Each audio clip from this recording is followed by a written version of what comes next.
بسم اللہ الرحمن الرحیم۔ آج آپ نے بہت اچھا سوال کیا ہے کہ ڈینگی سے بچاؤ کیسے ممکن ہے اور ڈینگی کی صورتحال کیا ہے۔ تو یاد رکھیں کہ ہم سمجھتے تھے کہ ڈینگی ایک دفعہ آیا ہے تو دوبارہ نہیں آئے گا، لیکن صورتحال ایسی نہیں ہے۔ جیسے یہ موسم چینج ہوتا ہے تو یہ ڈینگی پھر پھیلنا شروع ہو جاتا ہے۔ اس ٹائم پاکستان کے مختلف شہر ایک مرتبہ پھر ڈینگی کی لپیٹ میں آ گئے ہیں۔ یہ مرض وبائی شکل اختیار کر چکا ہے اور کراچی سے لے کر پشاور تک متعدد شہروں میں ہزاروں افراد اس کا شکار بھی بن چکے ہیں۔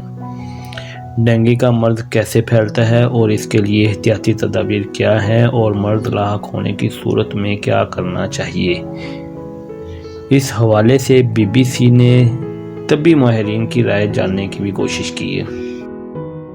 پاکستان اور پوری دنیا میں ڈینگی پھیلانے والا مچھر ایڈز ایجپٹی ہے۔ دھبے دار جلد والا یہ مچھر پاکستان میں مونسون کی بارشوں کے بعد ستمبر سے لے کر دسمبر تک موجود رہتا ہے۔ یہ مچھر 10 سے 40 ڈگری سینٹی گریڈ کے درجہ حرارت میں پرورش پاتا ہے اور اس سے کم یا زیادہ درجہ حرارت میں مر جاتا ہے۔ ڈینگی مادہ مچھر کے کاٹنے سے پیدا ہوتا ہے اور مادہ کو انڈے دینے کے لیے پروٹین کی ضرورت ہوتی ہے، اور یہ وہ پروٹین حاصل کرنے کے لیے انسانی خون چوستی ہے جس سے ڈینگی کا انفیکشن پھیلتا ہے۔ یہ بات بھی قابل غور ہے کہ یہ مچھر انڈوں اور لاروے کی پرورش صاف اور ساخت پانی میں کرتا ہے، جس کے لیے موافق ماحول عام گھروں کے اندر موجود ہوتا ہے۔ اچھا، ایک بات بڑی قابل غور ہے کہ ڈینگی سے بچا کیسے جائے۔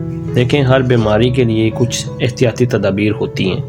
اگر ہم اس کے اوپر بحث کریں تو آپ یاد رکھیں کہ پاکستان میڈیکل ایسوسی ایشن کے سابق جنرل سیکرٹری ڈاکٹر شیرشاہ سید کا کہنا بھی یہی ہے کہ ملیریا اور ڈینگی میں فرق اس مرض کے مہلک ہونا ہی ہے، جبکہ اس کے لیے ماسوائے احتیاطی تدابیر کوئی مخصوص علاج موجود نہیں ہے۔ یاد رکھیں، ڈینگی کے مرض سے بچاؤ کے لیے سب سے اہم چیز یہ ہے کہ کسی بھی جگہ پانی جمع نہ ہونے دیا جائے۔ عام طور پر لوگوں کی توجہ صرف گندے پانی کی جانب ہوتی ہے، جبکہ یہ صاف پانی کے اندر پرورش پاتا ہے اور اسی سے پھیلنا شروع ہو جاتا ہے۔ تو ہمیں چاہیے مچھر دانیوں اور سپرے کا استعمال زیادہ سے زیادہ کیا جائے، اور اگر ایک مرتبہ یہ مرض ہو گیا ہے تو آپ کے جسم کو کم از کم 2 سے 3 ہفتے کا ٹائم لگتا ہے کہ آپ اس میں دوبارہ اپنے آپ کو بہتر کر سکیں۔ اگر بارش ہوتی ہے تو آس پاس کہیں پانی کھڑا ہوتا ہے تو ہمیں فوراً دیکھنا چاہیے کہ ہم اس پانی کو وہاں سے ختم کریں اور وہاں پر فوری طور پر سپرے کریں، پھر ہی ہم ڈینگی سے بچاؤ کی تدابیر پر عمل کر سکتے ہیں۔ صفائی کا خاص خیال رکھا جائے، ماحول کو صاف ستھرا رکھا جائے۔ اس مرض کو اگر کسی نے ختم کیا ہے تو وہ ترقی یافتہ ممالک نے کیا ہے، اور وہ صرف اور صرف صفائی کو بہتر کرنے کی وجہ سے ہی ممکن ہو سکا ہے۔ ڈینگی کی تصدیق کے لیے جو ٹیسٹ کروائے جاتے ہیں ان میں ایک ٹیسٹ ہے NS1 یا PCR نامی خون کے تجزیوں سے ہی ہوتی ہے، اور پاکستان کے سرکاری ہسپتالوں میں زیادہ تر NS1 ٹیسٹ ہی کروایا جاتا ہے یا کرتے ہیں، کیونکہ جو PCR ٹیسٹ ہے وہ مہنگا ہے اور لوگ اس طرف کرواتے نہیں، اور سرکاری ہاسپٹل بھی نہیں اس کی طرف دیکھتے۔ تو یاد رکھیں کہ ہمیں ڈینگی کی جو علامات ہیں، جو سمٹمز ہیں، وہ ہمیں پتہ ہونا بڑا ضروری ہے۔ جب ہمیں وہ پتہ ہوگا تو ہمیں فوری طور پر خود آئیڈیا ہو جائے گا کہ ہم کہیں ڈینگی کے مرض میں مبتلا تو نہیں ہو چکے۔ تو ڈینگی کے جو سمٹمز ہیں ان میں ایک یہ ہے کہ بخار بہت تیز ہو جاتا ہے، خصوصاً کمر اور ٹانگوں میں درد اور شدید سر درد بھی اس میں شامل ہے۔